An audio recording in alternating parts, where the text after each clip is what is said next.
আসসালামু আলাইকুম রহমতুল্লাহ। ক্ষমতার ব্যবহার এভাবে করতে দিলে ভয়াবহ বিপদ বাঙালিদের জন্য অপেক্ষা করছে, বাংলাদেশিদের জন্য অপেক্ষা করছে। কেন এরকম বললাম? কারণ আপনারা ইতিমধ্যে আমাদের আসিফ মাহমুদ সজীব ভুঁইয়ার ক্ষমতার ব্যবহার দেখেছেন, যেটা অনেকের কাছে ক্ষমতার ব্যবহার মনে হলেও আমার কাছে এটা সম্পূর্ণরূপে একটা ক্ষমতার অপব্যবহার মনে হয়। আপনারা জেনে অবাক হবেন, উনি প্রথম ছিলেন কি ক্রীড়া মন্ত্রণালয়, শ্রম মন্ত্রণালয়। সেখানে কি লেজে গোবর অবস্থা ছিল সেটা আপনারা দেখেছেন। শ্রম মন্ত্রণালয়ের যে লেজে গোবর অবস্থা এখনও সেটা কিন্তু কাটি নাই। সেখানে একটা বাজে অবস্থার সৃষ্টি হয়েছিল। সেখান থেকে কোনো সিস্টেমেটিক ওয়েতে আপনারা নিয়ে আসতে কিন্তু দেখেন নাই। সেটারে রেখে পরে তাকে স্থানীয় সরকার মন্ত্রণালয়ে দেওয়া হলো। সেখানে এসে কি করলেন, এখন প্রস্তাবনা আসছে জাতীয় নির্বাচনের আগে স্থানীয় নির্বাচন করবেন। জাতীয় নির্বাচনের আগে স্থানীয় নির্বাচন করলে সেখানে কি হবে সেটা আপনারা বুঝতে পারছেন। অনেকগুলো অপ্রীতিকর পরিবেশ পরিস্থিতির সৃষ্টি হবে।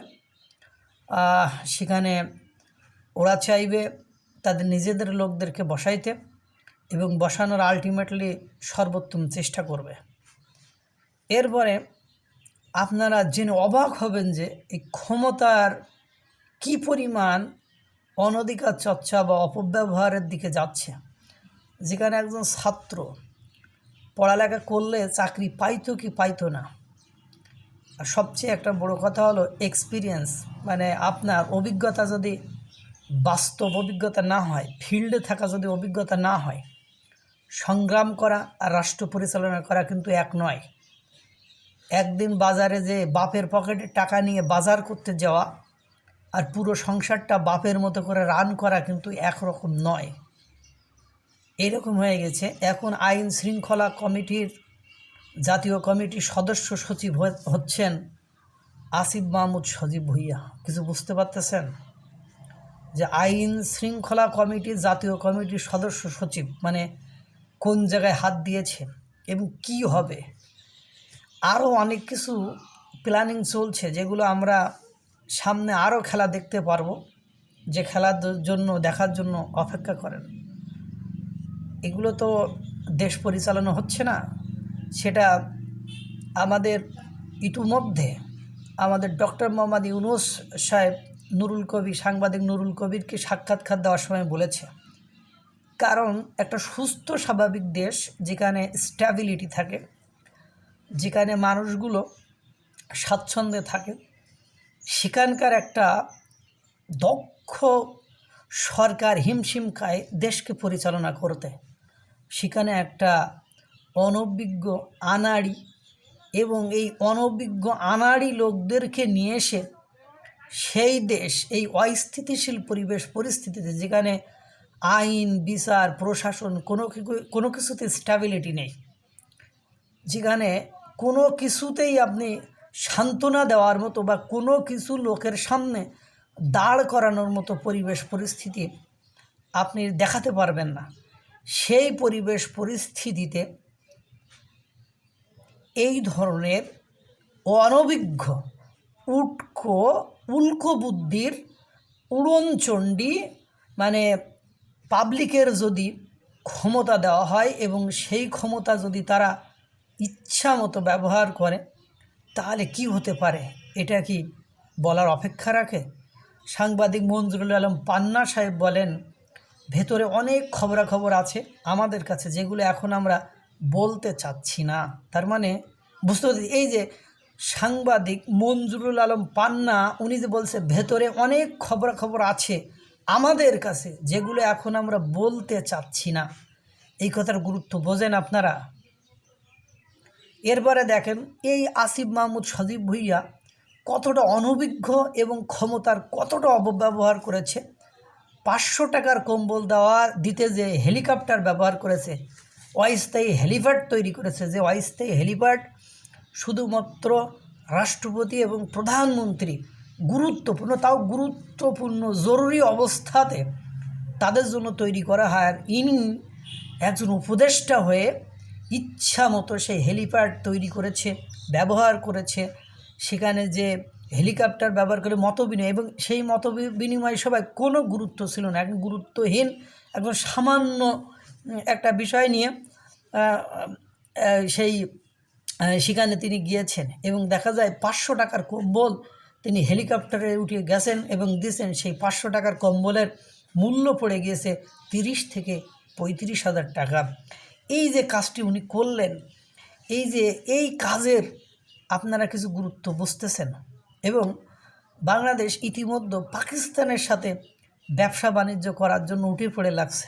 যাক, আমি আপনাদের কিছু কথা বলি যে পাকিস্তান ছাড়া, পাকিস্তান হলো একটা আমাদের বাংলাদেশের জন্য একটু বিতর্কিত দেশ। সেটা কিছু লোক বিশ্বাস করুক আর না করুক, যারা পাকিস্তানের এদেশের মোটা দাগের একটা রাজনৈতিক দল বা একটা দুইটা রাজনৈতিক দল, তারা পাকিস্তান প্রীতি আছে বা পাকিস্তানকে ভালোবাসে এবং তারা পাকিস্তান নির্ভর, এবং আপনারা দেখলে এটাগুলো বুঝতে পারবেন। আর মোটা অংশের লোকজন পাকিস্তানকে ভালোবাসে না বা পাকিস্তানের প্রতি তারা রিলেশন করতে চায় না, সম্পর্ক করতে চায় না। এখন ইনারা যে এই পাকিস্তানের সাথে এত কেন ব্যবসা বাণিজ্য করবে? আমাদের প্রধান উপদেষ্টা ডক্টর মোহাম্মদ ইউনূস সাহেব, উনি তো ব্যাপক বিশ্বে নাম করা ব্যক্তিত্ব, স্বনামধন্য ব্যক্তিত্ব, মানে ওনার খ্যাতি সর্বত্র ছড়িয়ে গিয়েছে। কেন উনি চীনের সাথে ব্যবসা বাণিজ্য পাকিস্তানের মতো এরকম এক্সটেন্ডেড করতে পারছেন না? কারণ চীন থেকে বাংলাদেশের একদম গায়ে মানে কাছাকাছি অংশ অবস্থিত। কেন উনি থাইল্যান্ড, সিঙ্গাপুর, মালয়েশিয়া, তারপরে এই যে মানে এই সকল দেশের সাথে উনি ব্যবসা করতে পারতেছেন না? বা ওনার এই উপদেষ্টা সরকার কেন পারছেন না? ওনারা ঘুরে ফিরে, আপনার একটা জিনিস লক্ষ্য করলে দেখবেন, ওনারা ঘুরে ফিরে সেই পাকিস্তানের কাছেই যাইতেছে, যে দেশটা বাংলাদেশের জন্য একটা বিতর্কিত দেশ। এবং এই পাকিস্তান যদি এত ভালো, ভদ্র, এত ইসলামিক মাইন্ডের, এত সচ্চরিত্রবান হবে, তাহলে কেন ইসলামিক রাষ্ট্র, ইসলামের উপর ভিত্তি করে বিভক্ত হওয়া রাষ্ট্রটা এভাবে করে ওদের অপকর্ম, ওদের অত্যাচার, নির্যাতন, নিপীড়নের কারণে স্বাধীনতা চাইবে? সেটা নাই গেল, সেটাও বাদ দিলাম। এরপরে ওই দেশকে ভালোবেসে মুক্তিযুদ্ধের সময় বাংলাদেশের যে মানুষগুলো পাকিস্তানে চলে গিয়েছিল, সেই পাকিস্তানে থাকা 30 লক্ষ মানুষের আজও পর্যন্ত তারা জাতীয় নাগরিক সনদপত্র দেয় নাই, এবং তাদেরকে মানে শিক্ষার সুযোগ নেই, ভালো চিকিৎসার সুযোগ নেই, সেখানে খাওয়া দাওয়া তাদেরকে বস্তিতে থাকতে হয়। কেন? তারা একটা ভালো বিশ্ববিদ্যালয়ে পড়ে, তারা তাদের নিজস্ব টেরিটরি অর্থাৎ গণ্ডির বাইরে যে কাজ করতে পারে না। এই বিতর্কিত পাকিস্তানের সাথে কেন এত দহরম মহরম সম্পর্ক এ সরকার করতে চায়?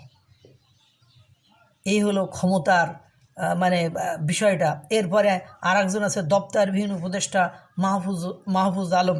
তিনি তো মনে করেন উপদেষ্টা মানে পরামর্শ দেবেন। কাকে পরামর্শ দিচ্ছেন, কিভাবে পরামর্শ দিচ্ছেন, একথা বলার সৎসাহস কারণ নেই। আমরা দু একজন যারা বলছি, তাও ভয়ে ভয়ে বলছি, মনে হয় এরকম। অনেক সময় থেরেটও খাচ্ছি, অনেক জায়গা থেকে হুমকি ধামকিও আসতেছে, বিষয়টা এরকমই। কিন্তু তো এখন ঘটনা হয়েছে যে আপনারা এই যে বিষয়টা, এই বিষয়গুলো একটু আমাদের ভেবে দেখা উচিত। নইলে আমরা যে খুব অদূর ভবিষ্যৎ বিপদগামী হয়ে যাব, বিপদের মুখে পতিত হব।